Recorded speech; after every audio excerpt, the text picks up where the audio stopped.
Hi everyone, Mohan physics academy पे आज हम लोग नीट 2024 के प्रॉब्लम्स एंड सॉल्यूशंस को डिस्कस करेंगे जो अभी कल ही एग्जाम हुआ है 5 मई 2024 को। इसमें हम लोग पार्ट 1 ये है जो सेक्शन ए के फिजिक्स को डिस्कस करेंगे, क्वेश्चन नंबर 1 टू 35 तक। सेकेंड पार्ट में हम लोग 36 टू 50 तक डिस्कस करेंगे। पेपर बहुत ही मीडियम लेवल का था, अगर आप प्रैक्टिस बहुत अच्छे से किए होगे तो आसानी से सभी सवाल हो सकते थे आपसे। चलिए आज के हम सवालों को शुरू करते हैं। देखिए क्या है पहला सवाल, जो यूनिट एंड मेजरमेंट से ही पूछा गया है। In a vernier caliper, n+1 division of the vernier scale coincide with n division of the main scale. If 1 MSD represents 0.1 mm, the vernier constant in centimeter is. तो अगर आपको याद हो तो देखिए क्या बोल रहा है सवाल, n+1 VSD is equal to n MSD।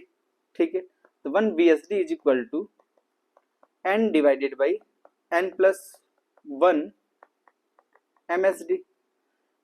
To calculate the least count हम लोग क्या जानते हैं, MSD माइनस VSD।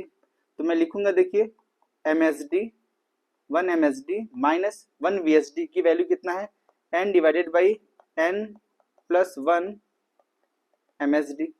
जिनको कैलकुलेट करने के बाद अपने पास लीस्ट काउंट कितना आएगा, देखिए MSD को कॉमन ले लीजिए तो n+1 minus n divided by n+1 यही आएगा, जिनको ये MSD। ठीक है, जिनको मैं लिख सकता हूँ ये n से n कैंसिल हो जाएगा, बचेगा अपने पास 1 divided by n+1 MSD। Clear है, एक MSD की वैल्यू अपने को कितना बताया गया, 0.1 mm, और अपने को आंसर किस में करना है, सेंटीमीटर में। देखिए तो इसको मैं क्या लिख सकता हूँ,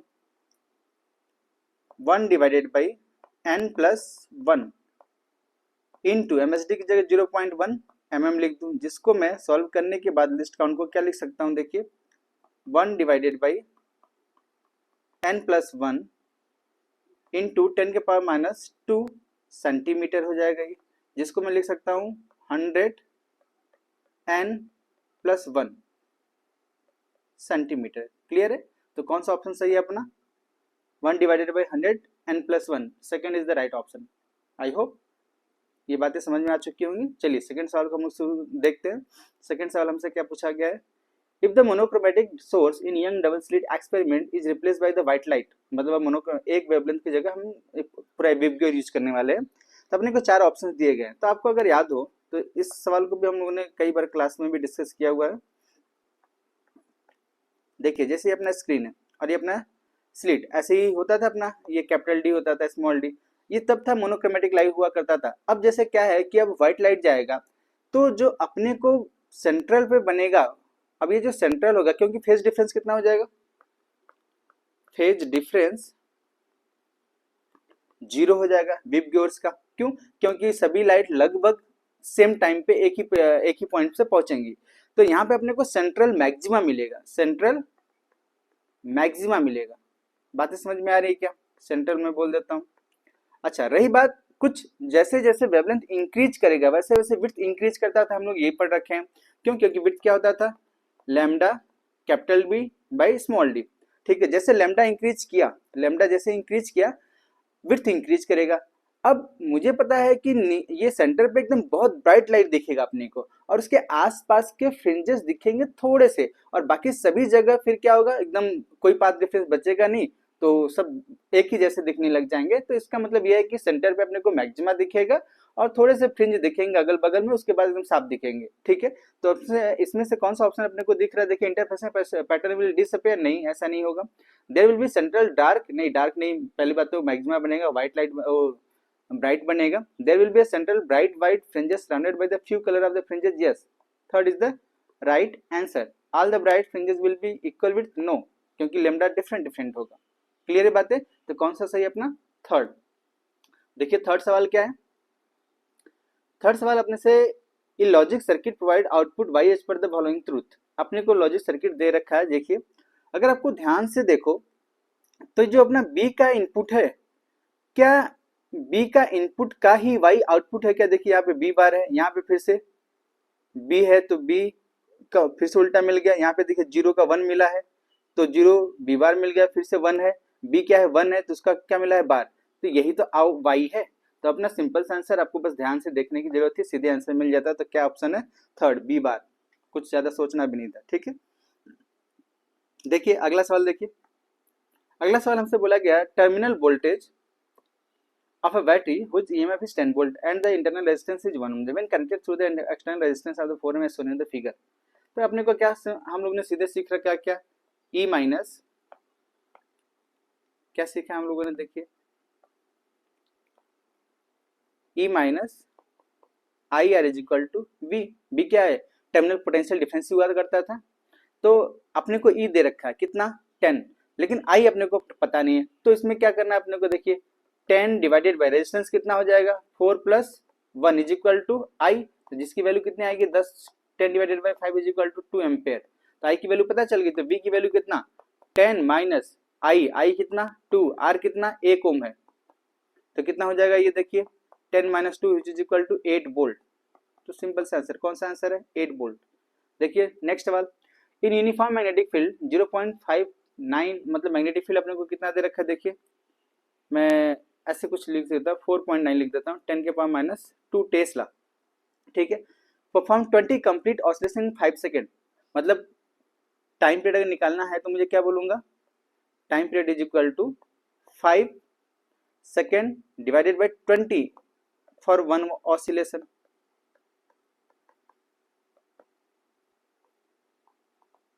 क्लियर है? तो टाइम पीरियड कितना होगा? ये 1/4। बात समझ में आई क्या? अच्छा, नीडल का मोमेंट ऑफ इनर्शिया दे रखा है, आई की वैल्यू दिया है, देखिए कितना है? 9.8 इंटू 10 के पावर माइनस 6। क्लियर है? और अपने को मैग्नेटिक मोमेंट पूछा है, एम की वैल्यू अपने से पूछा है। तो अगर आपको टाइम पीरियड याद हो तो हम लोग क्या ये यूज करते हैं? टाइम पीरियड कैसे हुआ करता था? देखिए omega square is equal to M B by I, याद है क्या? जिसको हम लिख सकते हैं 2 pi under root I by M B. यही तो टाइम पीरियड हुआ करता था। अब टाइम पीरियड अभी हमने निकाल लिया कितना? 1/4 पीछे से 2 पाई, तो इसको 2 पाई लिख दीजिए। आई अपने को दे रखा कितना है? आई 9.8 इंटू 10 के पावर 6, 9.8 इंटू 10 के power minus 6 divided by M, M की वैल्यू हमें कैलकुलेट करनी है, इंटू बी, बी कितना? 4.9 इंटू 10 के पावर माइनस 2। यही तो है, दोनों को स्क्वायर कर देते हैं। देखिए 1/16 is equal to 4 pi square 9.8 into 10 के power minus 6 divided by M into 4.9 into 10 के पावर माइनस 2, ऐसा लिख सकता हूँ मैं। क्लियर है? तो देखिए अब अपने को m चाहिए, तो m को मैं इधर कर देता हूँ। तो ये 4 पाई स्क्वायर इंटू 9.8 इंटू 10 के पावर माइनस 16 डिवाइडेड बाई 1/16 कर दूंगा। 4.9 इंटू 10 के पावर माइनस 2 इंटू 1/16 करूंगा, तो 16 को ऊपर भेज दूंगा आगे।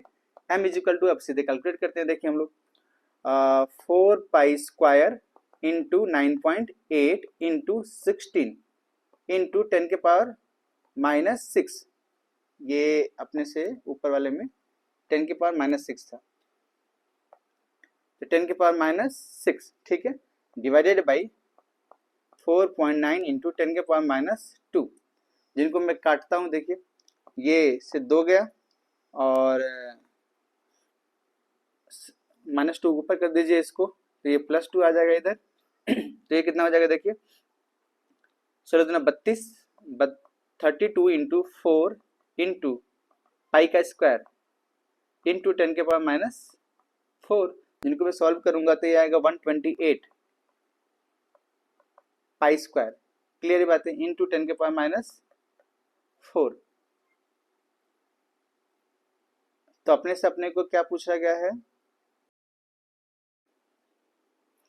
तो ये हो गया। देखिए m का, अब m की जो वैल्यू आई वो कितनी आई, इसको अगले पेज पे हम लोग कर देते हैं। m is equal to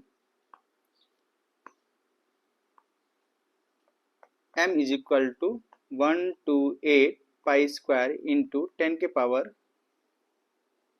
minus 4।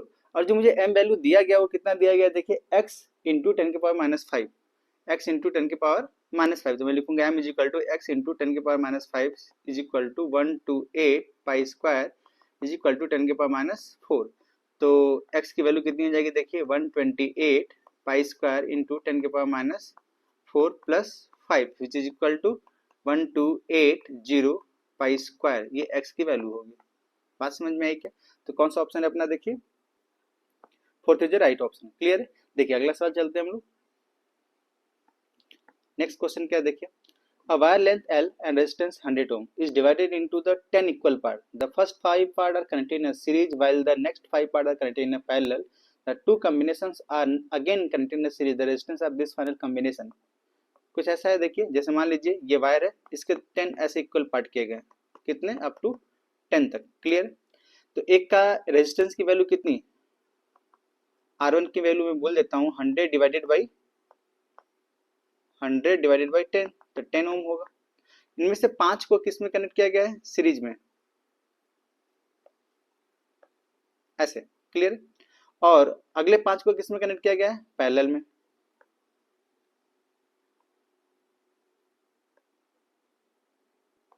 ऐसे। और पूरे उस कंपोनेंट को कैसे कनेक्ट किया गया है? सीरीज में, ऐसे। ये पॉइंट ए बोल देते हैं और ये पॉइंट बी ऐसे बोल देते हैं अपने मन से।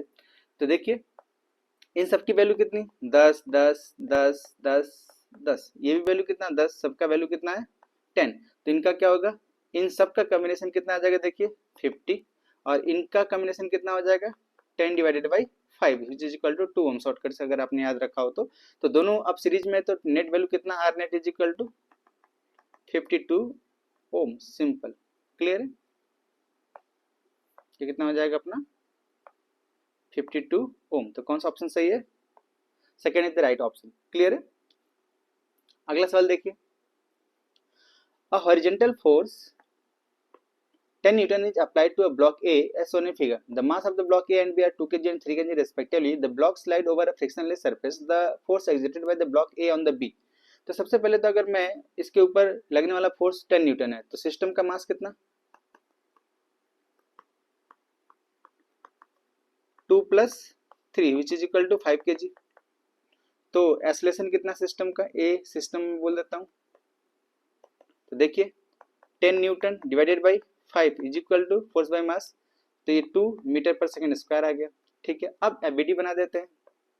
देखिए अगर मैं किसी का भी बनाऊं, जैसे 3 kg वाला ही बना देता हूँ चलिए। तो इधर लगने वाला फोर्स कितना होगा? देखिए ये कितने से चल रहा है? 2। इसका एक्सेलरेशन कितना? 2 मीटर पर सेकंड स्क्वायर। तो फोर्स कितना? Force is equal to mass into acceleration. तो कितना हो जाएगा? 3 इंटू 2। तो कितना हो जाएगा? ये 6 न्यूटन। ठीक है। अच्छा ये फोर्स यही इसके ऊपर 6 न्यूटन मिल रहा है कहाँ से? ए से ही तो मिल रहा है। ए की कांटेक्ट फोर्स से ही तो मिल रहा है। तो इसके ऊपर लगने वाला फोर्स कितना है? 6 न्यूटन। यही नॉर्मल फोर्स भी है, वैसा आप बोल दो। तो ये कितना हो जाएगा? 6 Newton. Third is the right answer. Clear है? क्वेश्चन नंबर 7 देखिए क्या आपने से पूछा गया। A tightly wound 100 ton coil of the radius 10 cm carries a current of 7 ampere. The magnitude of the magnetic field at the center of the coil is। अगर आपको किसी भी कॉइल की वजह से मैग्नेटिक फील्ड पूछा जाए, यहाँ पे ऐसे ऐसे इसके कई सारे टर्म्स है, ऐसे मैं बता देता हूँ। ठीक है, तो अभी बी मैग्नेटिक फील्ड सेंटर कितना था? Mu naught I divided by 2 into R. R is the radius. R क्या है? रेडियस। तो मैं लिखूंगा फॉर बी नेट कितना होगा सेंटर पे? तो मैं लिखूंगा N number of turn into mu naught into I divided by 2 R, जिनकी वैल्यू को मैं रखता हूँ। एन की वैल्यू कितना है? 100। म्यू की वैल्यू कितनी? 4 पाई इंटू 10⁻⁷। आई की वैल्यू कितनी? 7 ampere divided by 2 into R कितना? देखिए 10 सेंटीमीटर है, जिसको मीटर में कन्वर्ट करूंगा तो कितना हो जाएगा? 10⁻⁻2। अब इनको सॉल्व करते हैं। अपने पास वैल्यू कितना आ जाएगा? देखिए 10⁻⁻2 को ऊपर भेज देते हैं, तो ये 10 के, या इनको ऐसे कर देते हैं 10⁻⁻1 बचेगा, इधर ऊपर भेज देते हैं इसको। देखिए तो अपने पास 100 और 2 से 2 उड़ा देते हैं, तो 100 into 2 pi into 10⁻⁷ plus 1 into 7। Clear है बात? जिसको मैं क्या लिख सकता हूँ आगे? देखिए इसको अगेन लिख सकता हूँ 2 पाई की वैल्यू रख देता हूँ मैं उठा के 22/7 इंटू 10⁻⁷ प्लस 1, ये 2 जीरो इसका भी कंप्लीट कर दे, प्लस 2 इंटू 7। तो देखिए ये 7 से 7 गए, अपने पास बचा कितना? 44 इंटू 10⁻⁻4, जिसको मैं लिख सकता हूँ 4.4 मिली टेस्ला। बात समझ में आई क्या? तो कौन सा ऑप्शन है? Third is the right option. Clear है? अगला सवाल देखिए, क्वेश्चन नंबर 9 क्या है? क्वेश्चन नंबर 9 को देखते हैं। In an ideal transformer turn ratio is NP/NS, मतलब प्राइमरी और सेकेंडरी का टर्न रेशियो 1:T दिया गया है। The ratio VS and VP is equal to, बहुत ही सिंपल सवाल है, एकदम डायरेक्टली फॉर्मूले पे देखिए, N1/N2 is equal to V1/V2 हम लोगों ने पढ़ रखा है। तो इसका मतलब प्राइमरी और सेकेंडरी का अपने से क्या पूछा गया है, सॉरी, प्राइमरी और सेकेंडरी का ऐसे में लिख सकता हूँ NP/NS लिख सकता हूँ, सिंपली ऐसे ही जैसे आपके क्वेश्चन में दिया गया है। और NP/NS कितना दे रखा है? 1/2। और हमसे पूछा क्या है?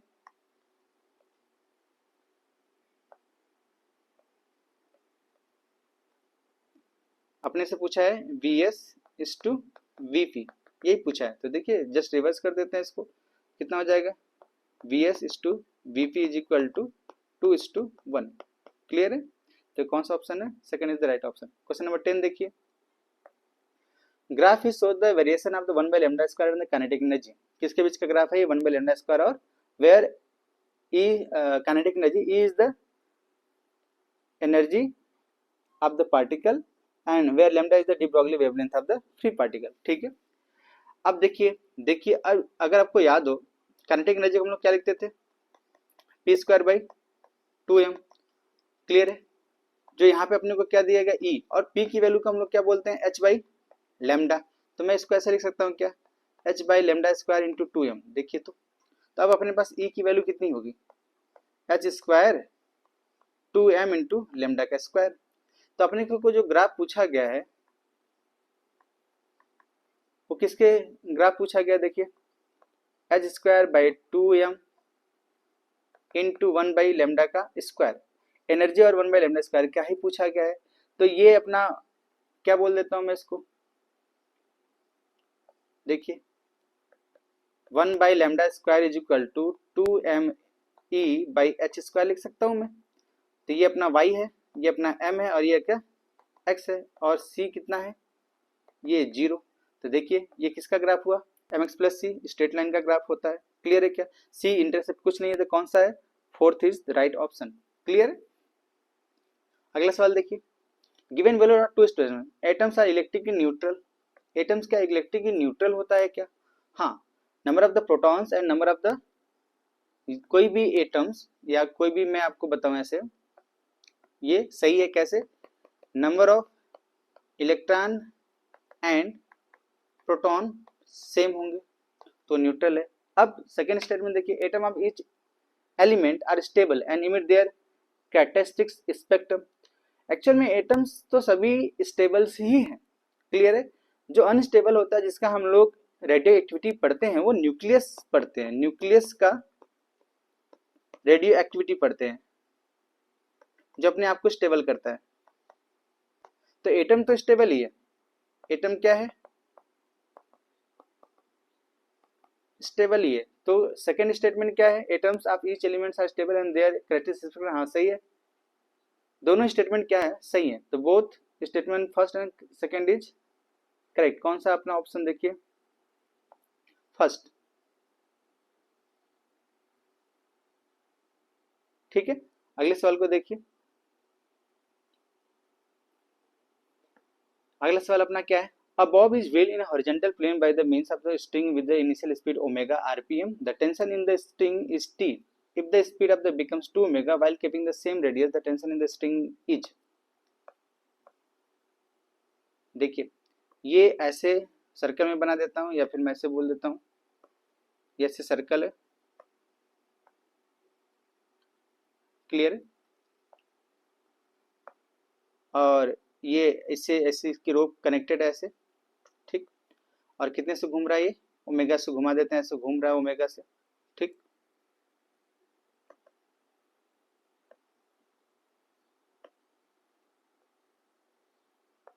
ये ओमेगा से घूम रहा है, ठीक है। तो tension is equal to m⍵² into R लिखूंगा मैं, ठीक है। इसका रेडियस आर बोल देता हूँ। तो t initial is equal to m into ω² into R, ठीक है। अब t फाइनल की बात करूंगा तो मैं क्या लिखूंगा? देखिए t फाइनल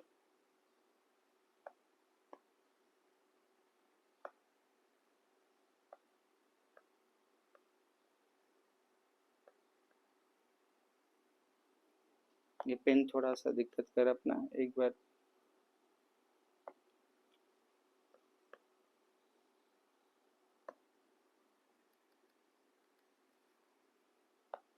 तो देखिए टी फाइनल कितना लिखूंगा मैं, T final is equal to M omega कितना हो गया 2 ओमेगा का स्क्वायर इंटू आर, तो ये कितना हो जाएगा M omega square into R into 4।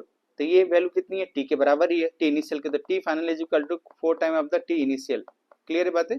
तो कौन सा ऑप्शन सही है, second is the right option. Clear. Next देखिए क्वेश्चन नंबर 13 क्या दिया है, क्वेश्चन नंबर 13 अपने से, consider the following statement A and B, identify the correct answer for the solar cell IB characteristics lies in the fourth quadrant. हाँ ये बात सही है, क्यों? क्योंकि अगर आपको याद हो तो हम लोगों ने सोलर सेल का कैरेक्टरिस्टिक्स कुछ ऐसा बनाने के लिए बोला था, ठीक है ऐसा। तो ये कौन से क्वाड्रेंट में आता है, फोर्थ क्वाड्रेंट में आता है। And in a reverse bias PN junction diode the current measured in a micro ampere is due to majority charge carrier, no minority charge carrier की वजह से होता है। किसकी वजह से होता है, माइनॉरिटी। तो मेजॉरिटी क्या है, गलत। तो फर्स्ट तो सही है, सेकंड क्या है, गलत है। A is correct but B is incorrect, तो कौन सा ऑप्शन सही है, first is the right option. Clear है। क्वेश्चन नंबर 14 को देखिए, क्वेश्चन नंबर 14 में a thermodynamic system is taken through the cycle ABCD, the work done by the gas along the path BC पूछा गया है। तो बीसी कहाँ पे, देखिए बी और सी तो यहीं पे है। अगर आपको वर्क डन याद हो तो हम लोग क्या लिखते थे, integration of D W is equal to integration of PDV V1 to V2। तो और for B to C DV की वैल्यू कितना, 0, तो वर्क डन कितना, डीडब्ल्यू कितना, 0, तो वर्क डन कितना, 0। सीधे सीधे आंसर था। क्लियर है। क्वेश्चन नंबर 15 देखिए, क्वेश्चन नंबर 15 अपने से क्या पूछा गया, thin spherical shell charge by some source the potential difference between the 2 point C and P in the figure. तो अगर आप देखो तो पोटेंशियल एट सरफेस क्या होता है, K Q by R, and potential at centre भी स्फेरिकल का कितना होता है, के क्यू बाई आर। दोनों का डिफरेंस कितना, ये सेंटर बोल, ये सरफेस बोल देता हूं मैं इसको, ये सरफेस। तो V S minus V C is equal to 0, तो पोटेंशियल कितना, 0। Fourth is the right answer. Clear. Question number 16 देखिए, moment of inertia of a thin rod about axis passing through its mid point and perpendicular to,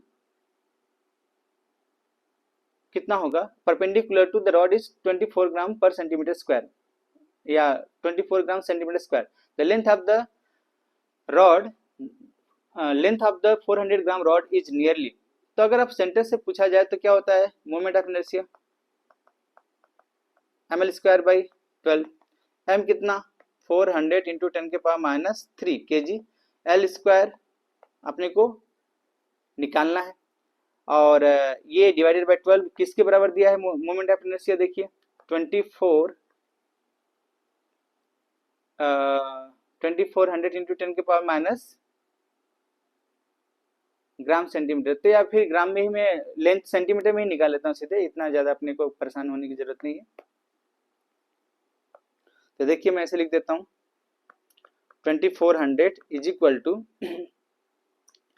400 into L square by 12। अब जो आएगा वो CGS में ही आएगा। तो मैं क्या लिख सकता हूँ, देखिए 0 से 0 गया, 4 से 6 गया 6, तो ये कितना हो जाएगा, L square is equal to 12 into 6। तो एल की वैल्यू कितनी हो जाएगी, 12 इंटू 6, तो कितना हो जाएगा ये 6√2। ऐसा ही होगा क्या, √2 की वैल्यू कितनी, 6 इंटू 1.41। तो मैं इसको लिख सकता हूँ 616 6 4 जा 4 2 6 1 जा 84। तो ये हो जाएगा एक डेसिमल लगा दे 8.46, तो अप्रोक्सीमेट कितना हो जाएगा ये 8.5 सेंटीमीटर। तो कौन सा ऑप्शन सही है अपना, first is the right option. Clear है। क्वेश्चन नंबर 17 देखिए, अगर मैं क्या बोला है, particle moving with uniform speed in the circular path maintains, अगर ये अपना सर्कुलर पाथ में अगर कोई भी पार्टिकल ऐसे मूव कर रहा है ओमेगा से, ठीक है, तो अगर आपको ध्यान हो, ये बोल देता हूँ मैं, ये पार्टिकल है, इसका ये पार्टिकल जिसका वेलोसिटी यहाँ पे ऐसे, वेलोसिटी यहाँ पे ऐसे, वेलोसिटी यहाँ पे ऐसे। और रही बात एक्सेलरेशन का, तो यहाँ सेंट्रीपिटल एक्सेलरेशन की ही बातें करेंगे, यहाँ पर ऐसे होगा, यहाँ पे ऐसे होगा, और इस जगह पे इस तरीके से होगा, यहाँ पे तो वेलोसिटी और एक्सेलरेशन का डायरेक्शन लगातार बदल रहा है। तो क्या इसमें से कौन सा ऑप्शन सही है, varying velocity and varying acceleration. क्यों, अच्छा मैग्नीट्यूड में चेंजेस नहीं हो रहा है, change in direction only, change in direction only, जिसकी वजह से वो वेरी कर रहा है। क्लियर है बातें? क्वेश्चन नंबर 18 देखिए क्या है।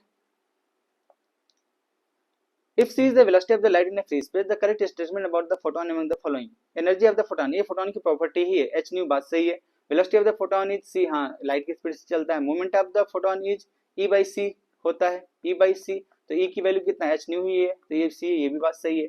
The in the photo electron collision, both the total energy and total moment are conserved, हाँ इलेक्ट्रिक कोलिजन एनर्जी और फोटोन का एनर्जी प्लस मोमेंटम दोनों ही क्या होगा, कंजर्व होगा दोनों ही कोलिजन के बाद। Photon possess the positive charge, नहीं कोई चार्ज नहीं होता इसका, ठीक है। बात समझ में आई क्या? तो इसका अपने पास कौन सा ए बी सी डी, चार सही है, बाकी ई वाला गलत है, तो कौन सा सही ऑप्शन देखिए, A B C D, second is the right option. देखिए क्वेश्चन नंबर 19 को देखते हैं। At any instant of the time, the displacement of any particle is given 2t minus 1 SI unit under the influence of the force 5 Newton. The value of the instant power is, instant power की अगर value याद हो आपको तो हम लोग कैसे लिखते हैं, F डॉट, क्या लिखते हैं हम लोग, F dot V is equal to instantaneous power, यही तो होता है। फोर्स मुझे पता है, वेलोसिटी मुझे पता नहीं, इसके लिए डिस्प्लेसमेंट दे रखा है अपने को, कितना दिया डिस्प्लेसमेंट देखिए, डिस्प्लेसमेंट कितना है, S is equal to 2t minus 1, इसको डिफरेंशिएट करूंगा तो वेलोसिटी पता चल जाएगा, ds by D T is equal to 2, तो ये वेलोसिटी कितना आ गया 2 मीटर पर सेकंड, तो पावर कितना आ जाएगा देखिए 5 newton into 2 which is equal to 10 watt. Clear है? तो कौन सा ऑप्शन होगा, फर्स्ट। क्लियर है? क्वेश्चन नंबर 20 देखते हैं। देखिए क्वेश्चन नंबर 20 क्या है, A light ray enters through a right angle prism at point P with the angle of the incident 30 as shown in the figure. It travels through the prism parallel to the base BC and emerges along the face AC. The refractive index of the prism is, बहुत ही simple सवाल है, Snell's law पे directly based है। देखिए ये angle अगर आपको याद हो, एंगल ऑफ द प्रिज्म कितना था, A1 इज इक्वल टू, ऐसे बोल दूं, A is equal to R1 plus R2, ये क्या होता था, R1 बोलते थे हम लोग, ये क्या बोलते थे, R2, ये होता था, ठीक है। तो अगर मैं R1 R2 की वैल्यू लिखूंगा तो क्या मैं 90 माइनस R1 लिख सकता हूँ क्या, 90 माइनस R1, क्यों, क्योंकि A की वैल्यू कितना दिया गया है 90 डिग्री, ये यही तो प्रिज्म एंगल है, ये कितना है 90 डिग्री है। क्लियर? अच्छा, Snell's law, Snell's law at surface at A B लगाइए, देखिए तो लाइट कहां से जा रही है, इंसिडेंट एंगल कितना है 30 डिग्री है, तो मैं लिखूंगा देखिए 1 into sine 30 degree is equal to, इसका रिफ्रेक्टिव इंडेक्स कितना बोल देते हैं म्यू, तो म्यू इंटू साइन R1 बोल देता हूं मैं, बात समझ में आई। अच्छा तो ये कितना हो जाएगा देखिए, sine R1 is equal to sine 30 की वैल्यू कितनी 1/2, तो ये 2/म्यू 1 डिवाइडेड बाई 2 म्यू हो जाएगा क्या, ये ऐसे होगा। अब सेकंड सरफेस पे अप्लाई करते हैं जो 90, अच्छा सेकंड सरफेस पे अगर ये देखेंगे इमर्जेंट एंगल कितना है 90 डिग्री, क्यों, क्योंकि पैरेलल टू द AC हो चुका है, ठीक। तो मैं लिखूंगा देखिए, जब यहाँ से दूसरे सरफेस पे जाऊंगा मैं यहाँ से यहाँ के लिए, तो कैसे लिखूंगा, mu into sine R2 is equal to 1 into sine 90 degree, यही तो लिखूंगा।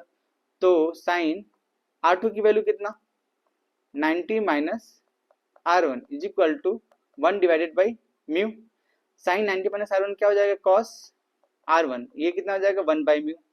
और अपने को पता है कि जब भी साइन और कॉस का रोल आए उन दोनों को स्क्वायर कर दो, स्क्वायर करके जोड़ देते हैं हम लोग, ठीक है। तो देखिए मैं जोड़ देता हूं दोनों को, sine square R1 plus cos square R1 is equal to 1 होता है, साइन स्क्वायर, अब साइन की वैल्यू कितना 1/2 म्यू, तो मैं लिखूंगा 1/2 म्यू का होल स्क्वायर प्लस 1/म्यू का whole square is equal to 1, इनको जोड़ूंगा तो ये हो जाएगा 1/म्यू स्क्वायर, ये ब्रैकेट में अपने पास क्या बचेगा 1 प्लस 1/4 इज इक्वल टू 1, जिनको जोड़ूंगा तो क्या हो जाएगा 1/म्यू स्क्वायर इज इक्वल टू कितना हो जाएगा ये 4/5, ऐसे लिख देता हूं मैं, ये कितना हो जाएगा 5/4 in bracket is equal to 1, तो म्यू स्क्वायर की वैल्यू कितनी हो जाएगी 5/4, तो म्यू की वैल्यू कितनी हो जाएगी √5/2, तो कौन सा अपना ऑप्शन है देखिए √5/2, second is the right option. Clear है बातें? क्वेश्चन नंबर 21 देखिए, in the following circuit equivalent capacitance between the terminal A and B, तो अगर आप इस ए और बी को देखोगे यहाँ पर, तो ये व्हीटस्टोन ब्रिज के जैसा दिख रहा है, तो ये अपने किसी काम का नहीं है। तो ये किस में हो गया, सीरीज में। तो 2 + 2 कितना, 2 + 2 माइक्रोफैरड। तो किस में हो जाएगा, ये एक्चुअल में किस में है, देखिए ये सीरीज है तो पैरेलल की तरह जोड़ेंगे, तो 1/2 + 1/2, तो 1/c इक्विवेलेंट इसका बोल देते हैं। तो ये कितना हो जाएगा, 1/1 सी इक्विवेलेंट कितना हो जाएगा, ये इस सर्किट का 1 माइक्रोफैरड। इसका भी कितना हो जाएगा, इसी तरीके से 1 माइक्रोफैरड। दोनों ही किसमें पैरेलल में, तो कैसे जोड़े जाएंगे, सीरीज की तरह। तो मैं क्या लिखूंगा, 2 माइक्रोफैरड। तो कौन सा ऑप्शन अपना होगा, 2 माइक्रोफैरड, सिंपल सा आंसर है। क्लियर है बातें, दोनों ही किसमें। अगर नहीं, ये अगर आपको व्हीटस्टोन याद नहीं होगा तो आपको डायरेक्टली नहीं कर पाते, समझ में नहीं आता आपको, ठीक है। तो आपको ये बीच वाला जो कैपेसिटर्स को कैंसिल करना था, और सीरीज है तो पैरेलल की तरह जोड़ना है, तो ये 1 हो जाएगा, नीचे का भी 1 हो जाएगा, और दोनों पैरेलल तो सीरीज की तरह। क्लियर है। तो 22 देखिए सवाल को, the quantities which have the same dimension as those of the solid are। अगर आपको सॉलिड एंगल्स का उसके बारे में, यूनिट्स के और डायमेंशंस के बारे में याद हो, तो यूनिट होता है स्टेरेडियन। यूनिट क्या होता है, स्टेरेडियन, ठीक है। और डायमेंशन क्या होता है, यूनिटलेस होता है, सॉरी डायमेंशनलेस होता है।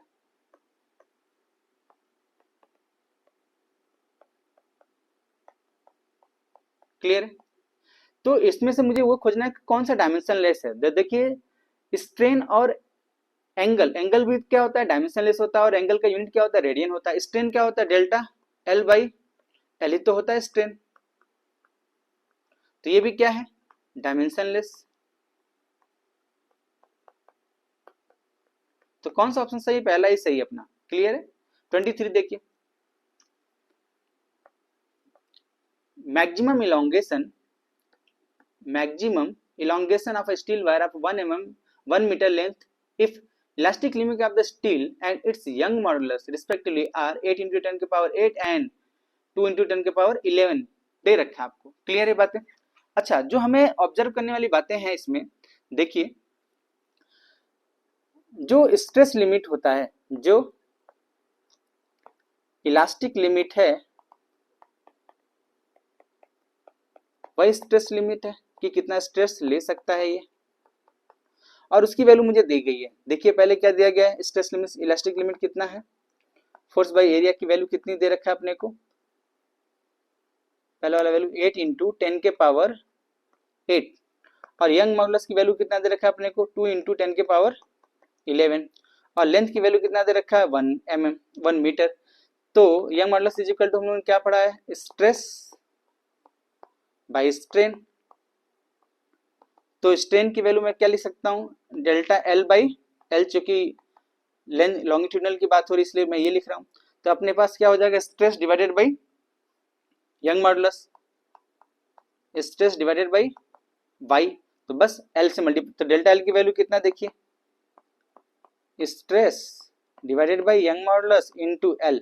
तो इनकी वैल्यू को लिख के तुरंत कैलकुलेट करते हैं हम लोग। स्ट्रेस की वैल्यू कितना दे रखा था अपने को, 8 × 10⁸, 8 × 10⁸ into 1 metre length divided by Young modulus. Young modulus कितना, 2 × 10⁻11, 2 × 10⁻11, दोनों को सॉल्व करते हैं तो अपने पास डेल्टा L आएगा। देखिए ये 4 हो जाएगा, और ये काटेंगे तो ये -3 ऊपर पहुंच जाएगा, तो 4 × 10⁻³ which is equal to 4 mm delta L की वैल्यू। क्लियर है। तो अपने पास कितना आ जाएगा, कितना इलोंगेट किया है, मैक्सिमम इलोंगेशन, तो 4 mm। तो first option is the right. Clear है। क्वेश्चन नंबर 24 देखिए, ये अपने को सिंपल सा दिमाग लगाने वाली बातें थी, सवाल बहुत ही सिंपल था। देखिए इधर साउथ जा रहा है, तो साउथ जा रहा है तो साउथ आने देना नहीं है, तो यहाँ पे कौन सा पोल बनेगा, साउथ पोल बन जाएगा। तो इधर कौन सा पोल बनेगा, नॉर्थ बनेगा। अच्छा इधर से नॉर्थ दूर जा रहा है तो जाने नहीं देना है, तो क्या बनना चाहिए, खींचने के लिए साउथ बनेगा। इधर क्या बन जाएगा, फिर नॉर्थ बन जाएगा। अच्छा ये बातें हमने सिंपल से इतनी बातें सीखी। पहली बात तो अगर आपको याद हो तो हम लोगों ने ये बताया था, हमने आपको ये सिखाया था कि जैसे मान लीजिए ये अपना, मैं इसे बना देता हूं, ये अपना सोलेनॉइड है, और इसके ऊपर मैं ऐसे, क्लियर। ये अपना करंट निकालने के लिए पढ़ लें। और हम लोगों ने बोला था कि इसको ग्रैब इस तरीके से करिए कि जो आपकी फिंगर्स हैं वो फिंगर्स करंट के डायरेक्शन में हो, ठीक है। तो जो थंब होगा वो क्या शो करेगा अपने को मैग्नेटिक फील्ड का डायरेक्शन शो करेगा। तो अगर आपको याद हो तो मैग्नेटिक फील्ड लाइंस का जो स्ट्रक्चर होता है, नॉर्थ से साउथ, नॉर्थ से निकलेगा साउथ को जाएगा, और साउथ टू नॉर्थ कहाँ पे, सोलेनोइड के अंदर। इतनी बातें हम लोग सीख रखी है। तो अगर आप सोलेनोइड 1 में बातें करो तो नॉर्थ और साउथ से जो ये फील्ड का डायरेक्शन है वो कितना है, साउथ से नॉर्थ। और इधर जो देखोगे तो साउथ से नॉर्थ अंदर, ठीक है, सोलेनोइड 2 में। अच्छा, नॉर्थ से निकलता है साउथ को जाएगा, ये बातें अपने को समझ में आ रही है। इसका मतलब मैग्नेटिक फील्ड का डायरेक्शन जो होगा हमारे लिए, अगर आप देखो तो मैग्नेटिक फील्ड यहाँ पे साउथ से नॉर्थ है, तो यहाँ पे इसका जो करंट, जब आप इसको पकड़ोगे सोलेनोइड को, थंब जो डायरेक्शन शो करेगा वो क्या शो करेगा, मैग्नेटिक फील्ड के डायरेक्शन को। तो यहाँ पर ए से बी ही तो करंट का डायरेक्शन बताएगा, थंब का डायरेक्शन साउथ से नॉर्थ का मैग्नेटिक फील्ड। देखिए बातें समझ में आ रही है क्या वैसे। एक ये तरीका है, नहीं तो आप वैसे क्लॉकवाइज एंटी क्लॉकवाइज से भी कर सकते हो। तो इसमें ए टू बी होगा, इसमें किसमें होगा, ए से बी करंट जाएगा। अच्छा इधर देखिए, इसमें साउथ से नॉर्थ उड़ता है, सी टू डी नहीं है। इसका मतलब करंट कैसे जा रहा है, अगर मैं इसको ग्रैब करूंगा इस सोलेनोइड को अपने राइट हैंड फिंगर से करूंगा कॉइल की डायरेक्शंस में, तो जो करंट का डायरेक्शन होगा वो डी टू सी आएगा, तब जाके मुझे साउथ टू नॉर्थ डायरेक्शन मिलेगा। मुझे उल्टा ग्रैब करना पड़ेगा, ठीक है। जब मैं उल्टा ग्रैब करूंगा तब मेरे को जो डायरेक्शन मिलेगा करंट को एंटर करते हुए, वो डी से एंटर करेगा करंट और सी को बाहर आएगा, ठीक है। तो इसमें जो करंट का डायरेक्शन होगा कितना होगा, डी टू सी। तो कौन सा ऑप्शन सही है अपने पास, डी टू सी और ए टू बी। कहाँ गया, कौन सा, ए टू बी और डी, पहला ऑप्शन सही है। क्लियर है बात है क्या क्लियर है। नहीं तो आप इसको ऐसे भी सोच सकते हो, क्लॉकवाइज एंटी क्लॉकवाइज हम लोगों ने वैसे भी कर रखा है। देखिए अगर आपको याद हो तो हम लोग यहाँ पे देखिए, जो साउथ पोल बना उधर क्या बनेगा, क्लॉकवाइज बनेगा, और जिधर नॉर्थ पोल बन रहा उधर क्या बनेगा, एंटी क्लॉकवाइज बनेगा। ऐसे ही तो हम लोगों ने सीख रखा है क्या, ठीक है। तो अब अपने को ये भी पता इधर, और अगर सोलेनोइड 1 में देखोगे तो क्लॉकवाइज देखेगा, अगर मैं इधर से देखूंगा तब, ये ऑब्जर्वेशन की बात होती है। जैसे मान लो ऐसे मैं इधर से देखूंगा तभी अपने को क्लॉकवाइज लगेगा। तो बेहतर हमारे लिए समझने के लिए ऐसे ही है, ग्रैब करके पकड़ के देख लो, बहुत आसानी से समझ में आएगा। नहीं तो आप क्लॉकवाइज एंटी क्लॉकवाइज से कर सकते हो, ठीक है। क्वेश्चन नंबर 25 देखिए, the mass of the planet 1/10 that of the earth and its diameter half that of the earth, the acceleration due to gravity on the planet is.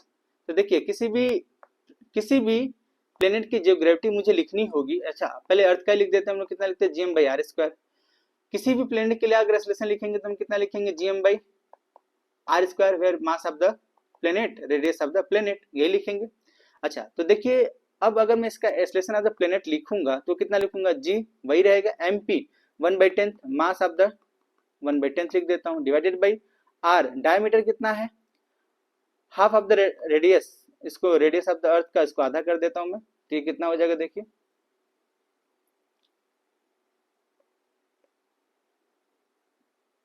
Sorry r/2, r/2 का whole square. तो ये कितना हो जाएगा देखिए, G mass of the earth divided by 10 into radius of earth का square into 4। Clear है। तो ये अपने पास एक्सेलरेशन ऑन अ प्लेनेट कितना हो जाएगा देखिए, 4 डिवाइडेड बाई 10 इंटू gm/r का स्क्वायर, ये मास of the earth, radius of the अर्थ, जिसकी वैल्यू कितनी होती है 4/10 को हम लोग लिखेंगे, तो ये 4 लिख देता हूँ, और इसको 9.8 डिवाइडेड बाई 10, जिनको मैं मल्टीप्लाई करूंगा तो एक्सेलरेशन ऑफ प्लेनेट कितना हो जाएगा, 4 इंटू 0.98, ये इनको लिखूंगा तो कितना हो जाएगा 3.92 मीटर पर सेकेंड स्क्वायर। तो कौन सा है, fourth is the right option. Clear है, सिंपल। क्वेश्चन नंबर 26 देखिए, ये बहुत ही सोचने की बात है, अगर कई लोग इसको गधों की तरह कैलकुलेट करने लग जाएंगे तो समय खा जाएगा। सिंपल, तो अगर आप ध्यान से देखो, मैं आपको दिखाता हूँ n1 से, जैसे मैं ऐसे बता देता हूँ देखिए, और सब जगह 2 से ही शुरू है, ठीक है, 2 से 3 गया है, 2 से ये 3, ये 4, ये 5, और ये 5 और ये 6, 2 से 3, 2 से 4, 2 से 5, और 2 से 5, 2 से 6। क्लियर है। तो चारों ये, अगर आप देखोगे, अगर मैं इसको बोल देता हूँ E1 पहले को, इसके बाद E2 बोल देता हूँ, इसको E3 बोल देता हूँ, ये इसको E4 बोल देता हूँ, तो सबसे ज्यादा एनर्जी का गैप किसका? E4, इसके बाद किसका? E3, इसके बाद कितना? E2, उसके बाद कितना? E1। तो एनर्जी गैप, और हम लोगों ने वेवलेंथ की वैल्यू क्या क्या पढ़ा है? hc/e ही तो पढ़ा है। इसका मतलब E ज्यादा तो लेमडा क्या होगा? कम होगा, लेमडा डिक्रीज करेगा। इसका मतलब पहले मैं उसको खोजता हूँ जो एनर्जी गैप ज्यादा है, तो डी देखो एनर्जी गैप बहुत ज्यादा है, डी का एनर्जी गैप बहुत ज्यादा, तो उसमें जो वेवलेंथ आएगा सबसे छोटा आएगा। तो इन सब में सबसे छोटा कौन? देखिए फर्स्ट, तो डी का कितना? फर्स्ट। उसके बाद 2 से 5, उसके बाद 410 से बड़ा, जस्ट बड़ा कौन है? 34, तो ये देखिए सेकंड हो जाएगा। क्यों? क्योंकि उससे बड़ा कोई नहीं है, तो क्या हो जाएगा? देखिए ये सेकंड। क्लियर है बातें? उसके बाद क्या है? 2 से 4, तो ये E2 का है, E2 जो 434 से बड़ा कौन है? 6, 486, तो ये कितना हो जाएगा? फोर्थ। उसके बाद ए का कितना हो जाएगा? देखिए थर्ड, ए का कितना? ये थर्ड। बात समझ में आई क्या? इसका मतलब ये हुआ कि अपना ऑप्शन कौन सा है? ए का थर्ड, बी का fourth, second is the right option. Clear? हमें कैलकुलेट करने की जरूरत ही नहीं है, कई लोग कैलकुलेट करने लग जाओगे यहाँ में तो हो गया, फिर तो गए आप 3-4 सवालों का समय लेके गए वो। ठीक है। Unpolarised light beam strike a glass surface at Brewster angle. अगर आपको ब्रेविस्टर एंगल की बातें याद हो तो देखिए वो कैसे होता था।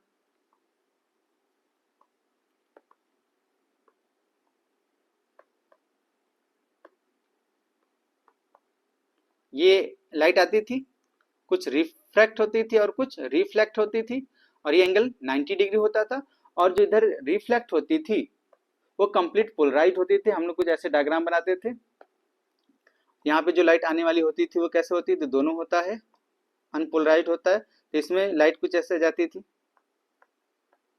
पार्शियली पोलराइज होती थी ऐसे, और ये क्या होता है? Complete polarise. ये क्या है? रिफ्लेक्टेड, और ये क्या है? रिफ्रैक्टेड। तो कौन सा ऑप्शन सही होगा? Both reflected reflected will be completely polarised ना, reflected light will be completely ना, the reflected light will be completely polarised, the fourth is the right option. Clear है? क्वेश्चन नंबर 28 देखिए। क्वेश्चन नंबर 28 बहुत ही आसानी से दिमाग लगाने की बात थी। सबसे पहले आप उसको खोजे फेरोमैग्नेटिक। फेरोमैग्नेटिक का ससेप्टिबिलिटी बहुत ज्यादा होता है, तो ये क्या है? फेरोमैग्नेटिक सेकंड, तो ये बी का होगा। ठीक है क्या? ऐसे मैं बोलूं कि बी का क्या होगा? थर्ड। बी का क्या होगा? थर्ड। उसके बाद पैरामैग्नेटिक को खोजो। पैरामैग्नेटिक क्या होता है? ससेप्टिबिलिटी 1 से ज्यादा होता है, तो 1 से ज्यादा किसका है? देखिए कहीं है क्या? हाँ, सॉरी 0 से ज्यादा होता है, सिंपल। तो देखिए ये डी वाला, सॉरी मतलब फोर्थ वाला, तो ये देखिए पैरामैग्नेटिक का ये क्या हो जाएगा? फोर्थ। उसके बाद डायमैग्नेटिक रिपेल करता है, तो इसका मतलब उसका ससेप्टिबिलिटी नेगेटिव होना चाहिए, और यहाँ पे देखिए 0 से कम है, तो डायमैग्नेटिक ए का क्या हो जाएगा? सेकंड। क्लियर है बातें? और रही बात नॉन मैग्नेटिक, मतलब उसका ससेप्टिबिलिटी 0, ना तो रिपेल कर रहा है ना ही वो अट्रैक्ट कर रहा है हाईली, तो इसका क्या हो जाएगा? फर्स्ट। तो देखिए डी का फर्स्ट कहाँ पे है? डी का फर्स्ट ए और फोर्थ में हो, फर्स्ट और फोर्थ में हो सकता है। उसके बाद ए का सेकंड, ए का सेकंड फर्स्ट में ही, तो फर्स्ट ऑप्शन करेक्ट है। क्लियर है? क्वेश्चन नंबर 29 देखिए। Two bodies A and B of the same mass undergo complete. ऐसे दो मास हैं जिनका मास सेम ही है, और ये b1 के स्पीड से चला और ये रेस्ट पे है, दोनों टकराएंगे और साथ में हो जाएंगे। ठीक है, दोनों ही टकराने के बाद क्या हो जाएंगे? साथ में 2m मास हो जाएगा। ठीक है, और इसकी velocity v2, initial momentum is equal to final momentum. Simple सी बात है। ऐसे तो मैं लिखूंगा, देखिए mass into b1 plus 0 is equal to 2m into v2, तो कितना हो जाएगा? b1 बाई v2 की वैल्यू कितना? 2:1। हमसे क्या पूछा? b1:2, तो यही तो पूछा, 2:1, सीधे सीधे आंसर है। तो क्वेश्चन नंबर 30 को देखिए, हम लोग देखते हैं। अपने को एक कुछ ऐसे रिलेशन दे रखा है, इस बहुत ही सिंपल सवाल है। x y z p और ये q। ठीक है क्या? देखिए यहाँ पे कितना है? 82, और ये कितना है? 290। ये कितना अपने को कैलकुलेट करना। अल्फा पार्टिकल निकला तो -2 नीचे से होगा, -4 ऊपर से, तो ये कितना हो जाएगा? 80, और ये कितना हो जाएगा? 286। बात समझ में आई क्या? अच्छा, अब E प्लस निकल रहा है। E प्लस मतलब बीटा प्लस, बीटा प्लस मतलब एक न्यूट्रॉन किस में कन्वर्ट हो गया है? सॉरी, एक प्रोटॉन किस में कन्वर्ट हो गया है? एक प्रोटॉन किस में कन्वर्ट हो जाएगा? न्यूट्रॉन में। क्यों? न्यूट्रॉन में कन्वर्ट हुआ और अपना क्या छोड़ दिया? एक चार्ज छोड़ दिया। तो जैसे ही चार्ज छोड़ेगा प्रोटॉन की संख्या कम हो गई, ये 79 हो जाएगा, और ये मास तो अभी भी सेम होगा, वो कितना 286 होने वाला है। अब ऊपर क्या है, बीटा माइनस। बीटा माइनस का क्या मतलब, एक न्यूट्रॉन प्रोटॉन में रिलीज हुआ, तो अपना प्रोटॉन पॉजिटिव चार्ज गेन किया, प्लस न्यूट्रॉन पहले से था, तो एक यहाँ पे क्या हुआ, न्यूट्रॉन प्रोटॉन में कन्वर्ट होगा और एक ई माइनस छोड़ा। इसका मतलब मास नंबर अभी भी सेम है, जो बढ़ गया वो क्या है, प्रोटॉन की संख्या बढ़ गई, एक न्यूट्रॉन कन्वर्ट होता है, 81 हो जाएगा। ये बात समझ में आया क्या? अच्छा सॉरी 80 होगा, पहले 79 हो चुका था, पहले 80 होगा, ठीक है। अब ये अभी भी सेम होगा, 286 ही है। अब फिर से वही चीजें हो रही है, क्या हो रहा है देखिए, ई माइनस आ रहा है, इसका मतलब क्या, एक न्यूट्रॉन फिर से प्रोटॉन में कन्वर्ट हो गया। तो मतलब जैसे ही न्यूट्रॉन प्रोटॉन में कन्वर्ट होगा, फिर से इसकी संख्या बढ़ जाएगी, और ये ऊपर अभी भी मास नंबर सेम ही होगा। तो कौन सा ऑप्शन होगा अपने पास, 81 और 286। क्लियर है क्या? मास नंबर में कोई चेंजेस नहीं होगा, अपने को ये सब बातें ध्यान रखनी थी। 286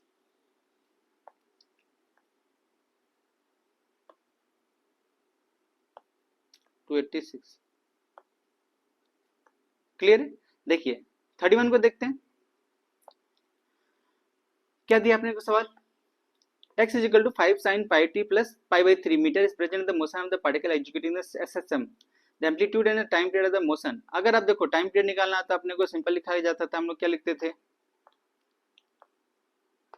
x is equal to a sin omega t, इसका मतलब यहाँ से omega T plus 5, 5 is the phase difference, ठीक है। तो यहाँ पे ओमेगा की वैल्यू कितनी है, पाई, और ए की वैल्यू कितना है 5, तो ओमेगा की वैल्यू कितना 2 पाई एफ लिख सकते हैं हम लोग, क्योंकि अपने से क्या पूछा है, टाइम पीरियड। तो इसको मैं ओमेगा को क्या लिख सकता हूँ, 2 पाई बाई टी, जिसकी वैल्यू कितनी है, पाई के बराबर है। तो टी की वैल्यू कितना हो जाएगा, 2 सेकेंड।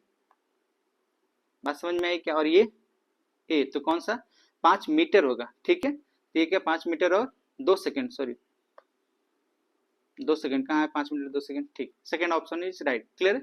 32 को देखिए, in thin flat circular disc of the radius 4.5 cm is placed gently over the surface of the water. If the surface tension of the water is 0.07 Newton per meter, then the excess force required to take it away from the surface is। देखो अगर आपको याद हो surface tension के बारे में, तो ये जैसे मान लेते हैं अपना डिस्क है, तो इसके ऊपर ऐसे ही लगते थे,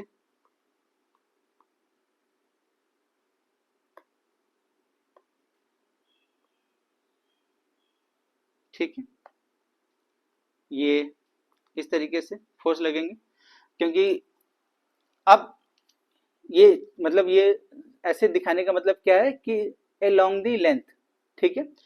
तो मुझे पता है सरफेस टेंशन क्या होता है, force per unit length tension होता है। तो फोर्स कितना चाहिए अपने को, तो मैं फोर्स के लिए क्या लिख सकता हूँ, टेंशन पर इंटू एल इफेक्टिव। तो टेंशन एल इफेक्टिव कितना, 2 पाई आर के बराबर।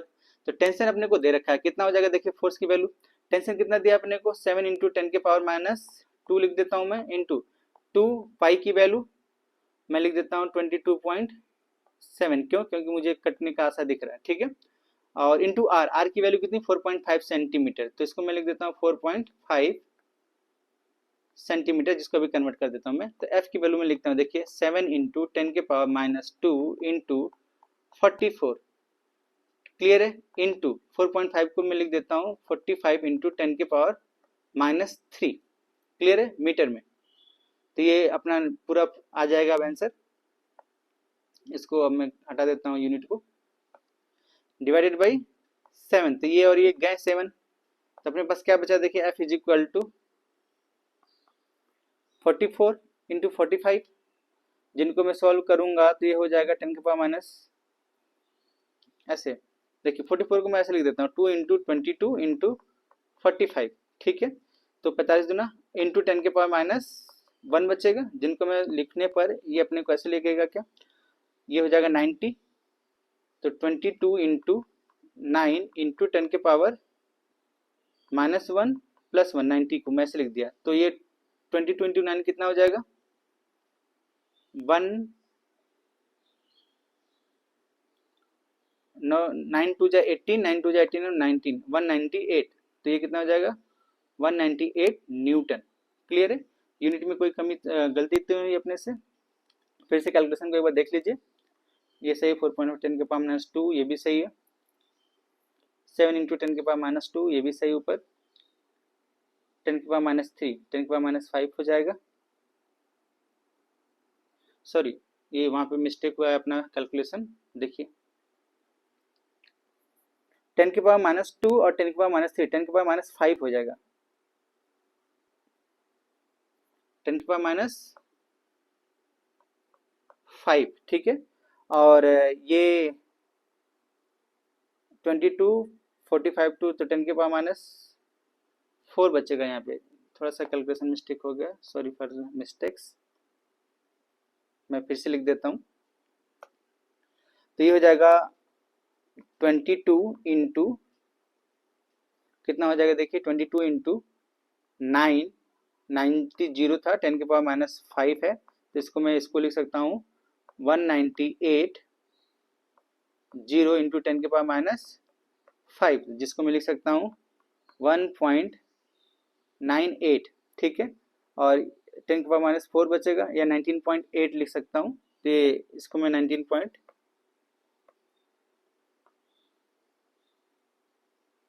19.8 मिली न्यूटन।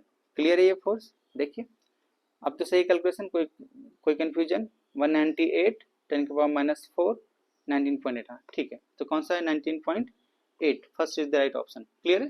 32 को देखिए,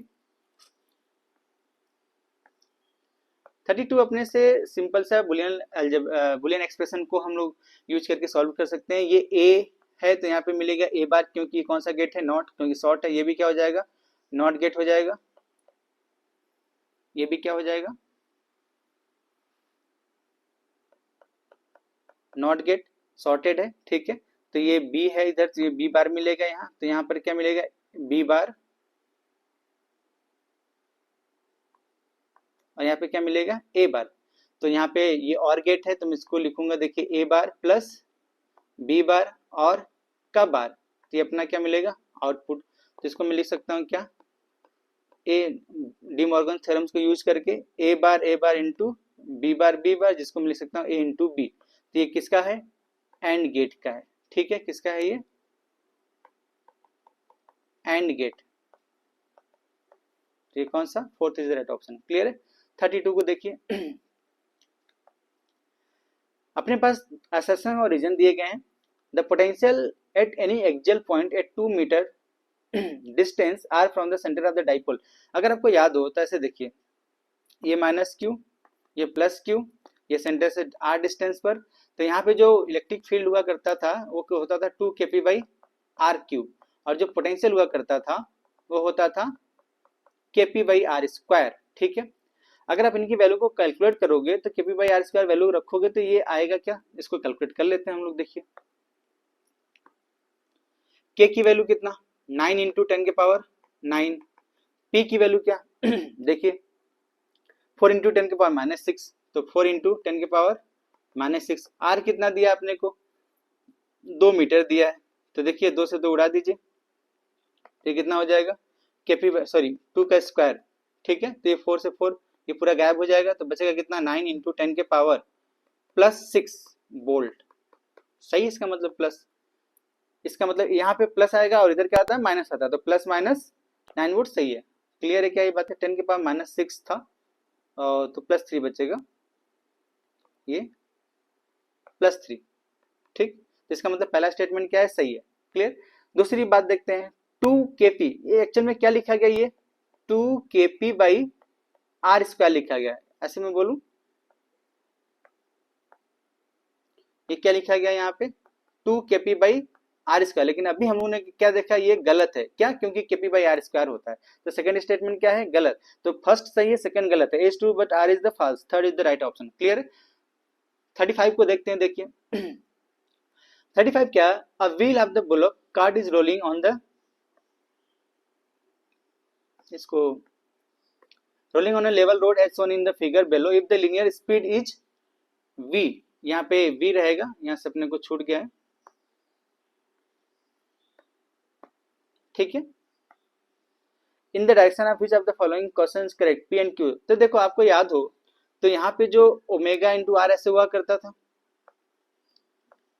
यहाँ का जिस पॉइंट का मैं वेलोसिटी लिखूंगा तो ओमेगा इंटू आर ऐसे इस डायरेक्शन में लिखूंगा, और वेलोसिटी भी इसी डायरेक्शन में है, तो वेलोसिटी एट पी क्या लिखूंगा मैं, B plus omega into R. और यहाँ पर तो वेलोसिटी तो v इधर है, ओमेगा r इधर है, तो वेलोसिटी एट q कितना लिखूंगा, v minus omega into R. अगर प्योर रोलिंग हुआ तो जीरो हो जाता। तो इसका मतलब सीधे सीधे अपने को ये समझना है कि vp is greater than vq। ये बात है कई बार हमने सिखा रखा है आपको। तो यहाँ से कौन सा वेलोसिटी होगा, वेलोसिटी p का ज्यादा है, point p move faster than the q। हाँ ये बात सही है, second is the right option. Clear है, आई होप ये बातें आपको समझ में आई होंगी। सेकंड पार्ट हम लोग जल्दी ही डिस्कस करेंगे 36 टू 50 क्वेश्चन तक का। ये सारे सवाल को आप एक बार अपने आंसर की को चेक कर लो और एक्सप्लेनेशन के साथ हमने इसको समझाया है। Thank you.